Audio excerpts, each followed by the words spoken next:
सबु भाई भौणी मानंको प्रेज द लॉर्ड। प्रज्ञा बाणीर राजा सलोमन को कहानी। जय मसीह की बंधुगणे, पाखापाखि 3000 वर्ष पूर्वे जेरुजालेम संकीर्ण रास्ता गुड़िक माटी आउ अमृता भलिया ऑलिव गछर बासनारे भरी रहिथिला।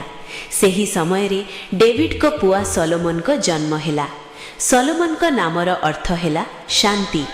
जेतेबेले डेविड को मृत्यु निकट हेला, से सलोमन को कहिले, इस्राएल रो भविष्य तो एबे तुमर कांधरे।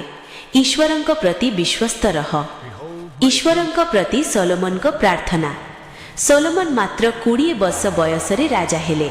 से टिके डरीगले, कारण इस्राएल रो शासन करिबा सहज नथिला।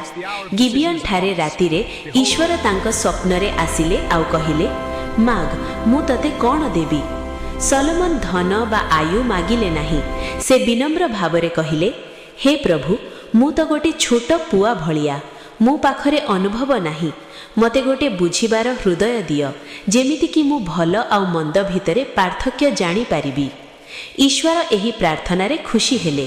तांको प्रचुर ज्ञान सहित धन, सम्मान आउ लंब आयु मध्य वरदान देले। आमार चैनेले सब्सक्राइब करो। पार्ट 2 देखते चाও তাহলে সাবস্ক্রাইব করো।